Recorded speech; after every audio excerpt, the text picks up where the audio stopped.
Kenjitin yang dikasih Tuhan, bersama lagi dengan Pak Lukas, Pendeta Lukas Widianto dari Surabaya. Saya berdoa, saya berharap sih semua masih ingat saya ya. Nah, mari kita akan sama-sama berdoa untuk firman Tuhan yang kita dengarkan siang hari ini. Mari kita berdoa. Bapa di dalam surga, kami bersyukur untuk anugerah kemurahan-Mu, sehingga kami ada sampai hari ini karena berkat Tuhan. Dan kami telah memuji, menyembah, bersekutu bersama-sama. Tiba waktunya kami akan merenungkan, mendengarkan firman Allah. Berkati kami Tuhan, berikan kami hikmat-Mu, biarlah firman menyentuh kami, memberkati kami, sehingga kehidupan kami Tuhan memuliakan Tuhan. Di dalam nama Tuhan Yesus Kristus kami berdoa dan bersyukur. Kami sambut firman Tuhan, yang percaya katakan amin. Puji Tuhan.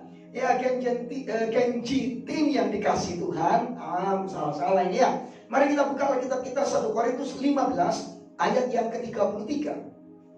Dan hari ini temanya adalah pergaulan yang buruk merusak kebiasaan yang baik. Mari kita buka Alkitab kita di dalam 1 Korintus 15 ayat 33. Janganlah kamu sesat. Pergaulan yang buruk merusakkan kebiasaan yang baik. Sekali lagi kita baca sama-sama. Yang di rumah baca loh ya. Yuk sama-sama dengan bersuara. Janganlah kamu sesat. Pergaulan yang buruk merusakkan kebiasaan yang baik. Yang percaya katakan amin.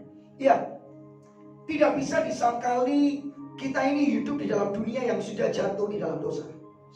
Om ulangi lagi ya, Om Lukas ulangi lagi ya. Tidak bisa dipungkiri, juga tidak bisa dihindari, kita hidup di tengah-tengah dunia yang sudah jatuh di dalam dosa. Sehingga gak heran di mana-mana kita akan lihat ada pergaulan yang buruk. Gak heran kalau kita ketemu dengan orang-orang yang pergaulannya rusak. Ya, sebagian gak serius sekolahnya, sebagian ada yang main game aja, sebagian lagi pergaulan yang buruk. Ya maaf ya, free sex misalnya, bebas gitu, pacaran berlebihan, gak tahu batas. Yang lain lagi mungkin minum minuman keras, drugs dan sebagainya. Tetapi Rasul Paulus mengingatkan kita nih. Rasul Paulus mengingatkan teman-teman Kenjitins, janganlah kamu sesat. Pergaulan yang buruk merusak kebiasaan yang baik. Kita harus bersyukur bahwa kita adalah anak-anak Tuhan. Kenjitins adalah anak-anak Tuhan. Sudah diselamatkan oleh Tuhan, yang mempunyai kebiasaan yang baik di dalam Yesus Kristus. Sehingga hati-hati kita bergaul. Ya. Nah, apa yang diajarkan oleh Alkitab? Bagaimana kita dengan pergaulan kita? Paling tidak ada 3 hal. Nah, kalau kita melihat sebelum sampai ke sana, Om akan sampaikan sebetulnya apa sih sebetulnya tujuan ayat ini ada. Nah, tujuan ayat ini ada karena waktu itu di Korintus ada orang yang suka nyebarkan ajaran yang sesat. Ajaran apa Om? Bahwa orang mati tidak dibangkitkan. Lalu Rasul Paulus ngomong, kalau orang mati gak dibangkitkan di dalam Kristus, maka Yesus juga gak bangkit. Kalau Yesus gak bangkit, kita, saya, Om, dan kalian gak akan selamat. Itu sebabnya kebangkitan orang mati kelak akan ada. Itu pasti kebenaran. Itu sebabnya baca pasal 15 ya. Tugasnya teman-teman semua baca pasal 15 dari ayat 1 sampai ayat 34 nih, supaya tahu latar belakangnya. Tapi kembali lagi, walaupun begitu, prinsipnya tetap sama dalam pergaulan kita. Di sekitar kita banyak pergaulan yang menyesatkan. Di sekitar kita mungkin tidak mengajarkan orang mati gak bangkit. Tapi pergaulan itu menyesatkan, seperti yang Om sampaikan di awal tadi. Bahwa orang-orang menganjurkan kita, paling tidak, bukan menganjurkan sih ya, tetapi pergaulan itu bisa merusak kebiasaan-kebiasaan yang baik dari anak-anak muda Kristen. Kalau gitu gimana caranya Om menghadapinya? Ya, yang pertama perhatikan baik-baik ini. Bergaulah. Yuk kita ngomong sama-sama, bergaulah. 1, 2, 3. Bergaulah. Nah, kita nggak boleh kuper loh jadi anak Tuhan. Kalau kita kuper, gimana Injil diberitakan dong? Kalau kita kuper, gimana kita ini mau hidup di hutan sendiri? Ya kan nggak bisa. Kita ini mestinya nggak bisa menghindari tempat, menghindari dunia yang sudah jatuh di dalam dosa. Itu sebabnya bergaulah. Ini yang pertama. Milikilah teman. Nggak apa-apa kalau teman itu semua teman. Ya, ini 1. Bergaulah. Kepada siapa-siapa, kepada orang, di mana saja kita mesti menyapa. Alkitab katakan kan, beritakanlah Injil kepada segala bangsa. Jadi artinya semua boleh. Ingat loh ya, Tuhan Yesus juga bergaul dengan pemungut cukai. Tuhan Yesus bergaul dengan perempuan yang berdosa. Tuhan Yesus juga bergaul dengan orang-orang yang buruk sih. Nah, saya maksudkan adalah berteman. Berteman itu baik. Nah, ini yang pertama. Ada yang ngomong sama Om, saya nggak punya teman. Gampang, rahasianya cuma satu. Pengen punya teman, bertemanlah. Jadilah teman. Pengen bersahabat, punya sahabat banyak, jadilah sahabat yang baik. Pengen punya soulmate gitu, maksudnya sahabat yang kental gitu, ya jadilah sahabat yang kental. Jadilah sahabat yang baik, sahabat yang memberkati, sahabat yang penting lagi memancarkan kasih dan kebenaran Kristus lewat mulut kita, lewat hidup kita. Nah, ini penting sekali. Jadi ayat ini tidak mengatakan jangan bergaul. Ayat ini justru menegaskan bergaulah sebanyak-banyaknya. Nah, yang kedua, kalau gitu gimana menghadapi pergaulan yang seperti ini? Pilihlah pergaulan yang baik. Yang kedua, pilihlah pergaulan yang baik. Jangan memilih pergaulan yang buruk. Memang tidak bisa dipungkiri kita hidup di dalam dunia yang jahat, yang buruk. Di mana-mana ada keburukan. Di sekolah, di tempat kerja, di kampus, yang kuliah. Bahkan maaf, di gereja juga. Bukan berarti tidak ada loh ya. Sementara firman Tuhan disampaikan, ada yang ngomong sendiri, itu kan buruk juga sih itu. Nah, sementara kakak-kakak pembina mengarahkan, mengajarkan, tidak suka taat, tidak suka melawan, itu kan juga itu kan buruk. Tidak suka melayani, itu kan buruk. Menjadi pencemooh, itu kan buruk. Suka gosip, itu kan buruk. Dan seringkali muncul dan ada di gereja. Nah, itu sebabnya kita nggak bisa menghindari. Itu sebabnya yang kedua adalah pilihlah pergaulan yang baik. Memilih. Kita boleh dong memilih pergaulan. Berteman dengan semua. Tetapi untuk bergaul intens, bergaul karib, kita bisa memilih tempat yang tepat. Berteman dengan semuanya harus. Bagaimana Kristus diberitakan kalau kita nggak berteman dengan banyak orang. Lain agama, apapun, okay. Tetapi ingat, yang kedua, pilihlah pergaulan yang intens, persahabatan itu pilihlah, jangan yang buruk tetapi yang baik. Kenapa? Ya karena pergaulan yang buruk akan merusakkan. Pergaulan yang buruk akan merusakkan kebiasaan yang baik. Ya, Om pikir itu perlu kita renungkan bersama-sama. Ya, bayangkan ya, di mana kita tuh, ya, kalau di misalnya nih ya, misalnya itu kalau kita masuk ke lumpur, walaupun kita tidak berlumpur, kita akan jadi berlumpur. Kenapa? Karena kita terjun di sana, tinggal di sana. Jangan lupa pergaulan yang buruk akan merusakkan kebiasaan-kebiasaan yang baik.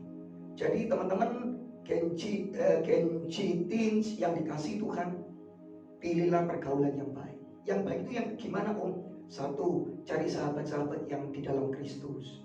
Komunitas Genji teen harus terus. Di sini ikuti, bangun komunitas, bangun saling mengasihi, bangun walaupun sekarang secara online, bangun kedekatan walaupun itu online antar teman.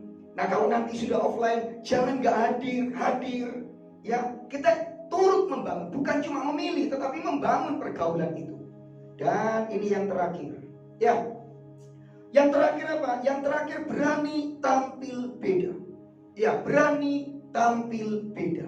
Nah, sudah sejak awal saya sudah ngomong, Om sudah ngomong, tidak bisa dipungkiri.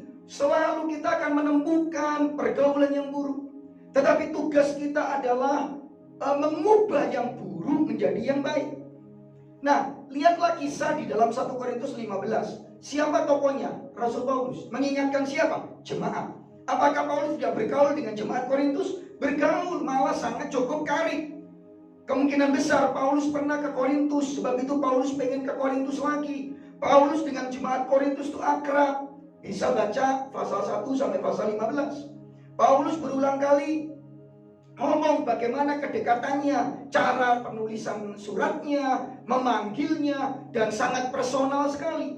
Di 2 Korintus Paulus mulai surat lagi, bahkan ditulis dengan menangis. Paulus curhat itu loh. Kondisinya ini menunjukkan hubungan Paulus yang erat dengan jemaat di Korintus. Tetapi jemaat di Korintus gimana om? Dia ada pergaulan yang buruk. Ya, lihat pasal 1 sampai pasal 3. Di Korintus itu jemaat yang senang berkelahi. Ada cekcok sini sana gitu. Lihat tuh Korintus pasal 1 ya sampai pasal 3 ya. Ada perselisihan. Oh, aku golongannya Apolos, aku golongannya Petrus, aku golongannya Paulus, aku golongannya Tuhan Yesus. Loh ya apa sih? Kok bisa di dalam ada gitu ya? It's okay. Kita hidup di dalam dunia yang sudah jatuh dalam dosa ini. Tetapi tugas kita seperti Paulus, memberitakan kebenaran, membagikan kebenaran, berani tampil beda. Gak ikut-ikutan bertengkar, tetapi membawa damai sejahtera. Di pasal 4, 5, 6, khususnya pasal 5 dan 6, ada dosa percabulan di sana. Coba dicek nanti. Pasal 8, 9, 10, 11, 12, dan 14 itu tentang ibadah. Ibadah yang kacau. Ibadah ada yang gak sungguh-sungguh. Ibadah ada yang mempermainkan ibadah. Buruk kan itu. Dia ada di gereja. Tetapi Paulus mengingatkan, Paulus hadir sebagai apa? Yang memberi warna yang berbeda. Halo teman-teman Kenjitin yang dikasih Tuhan. Ini tugas kita sama-sama. Hari ini tugas kita. 1, bergaulah. Ya bertemanlah sebanyak-banyaknya. 2, tetapi pilihlah tempat atau pilihlah pergaulan yang intens. Pergaulan yang baik. Supaya kebiasaan yang baik, kebiasaan yang memuliakan Tuhan, kebiasaan yang menyenangkan hati Tuhan tidak rusak karena pergaulan buruk. Kita ikut-ikutan ngomong kotor. Kita karena biasa kumpul-kumpul sama teman-teman yang merokok, kita ikut-ikutan merokok dan minum-minum. Karena kita kumpul-kumpul dengan teman-teman yang sukanya hal-hal yang dosa, kita jadi ikut-ikutan berdosa. Kalau kita kumpul dengan yang trek-trekan, kita ikut trek-trekan. No. Itu sebabnya yang kedua ini, pilihlah pergaulan yang baik, pergaulan yang benar, pergaulan yang penuh kasih Kristus, pergaulan yang memuliakan Tuhan, menyenangkan hati Tuhan. Yang ketiga, tugas saya, tugasnya om sama teman-teman Kenjitin adalah menjadi tampil beda, mempengaruhi sekitar kita. Kenapa kita selalu jadi orang yang dipengaruhi oleh lingkungan? Tuhan menempatkan kita itu untuk mempengaruhi. Sebab itu tidak heran kalau Tuhan Yesus ngomong apa? Kamulah terang dunia. Terang itu ini kalau lampunya mati semua gelap. Begitu ada lampu nyala, gelapnya pergi. Kenapa? Kita memberi pengaruh. Kamulah garam dunia, memberikan pengaruh rasa asing.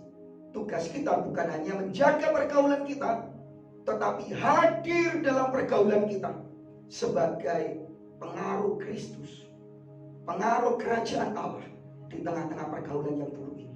Rasul Paulus contohnya. Jemaat Korintus bukan jemaat yang baik-baik semua, tetapi dia hadir sebagai pengaruh yang baik. Ini saatnya Kenjitin bukan saja memilih pergaulan yang baik, tapi memberi pengaruh, dampak bagi sekelilingnya melihat Kristus di dalam tindakan kita dan perkataan kita. Yuk bergaul, tapi pilih yang baik dan jadilah terang, jadilah tampil beda di tengah-tengah pergaulan. Tuhan Yesus memberkati kita. Mari kita berdoa. Bapa di dalam surga, kami bersyukur untuk siang ini. Kiranya Engkau memberkati teman-teman kami Kenjitin, supaya semuanya Tuhan Engkau lindungi dalam pergaulan yang memuliakan Tuhan, pergaulan yang baik. Dan Tuhan bawa kami bukan hanya memilih pergaulan yang tepat, yang memuliakan Tuhan, tetapi dimanapun, kapanpun kami bergaul, Tuhan Yesus tolong mampukan kami tampil beda, menjadi orang-orang yang membagikan kasih Kristus sekaligus kebenaran Kristus. Berkati Kenjitin yang beribadah bersama-sama secara online hari ini. Tidak satu pun yang Tuhan lewatkan, anugerah Tuhan limpah. Kami makin memuliakan Tuhan di sekolah, di rumah kami, di sekitar kami, orang-orang diberkati dengan kehadiran kami. Di dalam nama Tuhan Yesus Kristus, kami sudah berdoa dan bersyukur. Amin. Tuhan Yesus memberkati kita.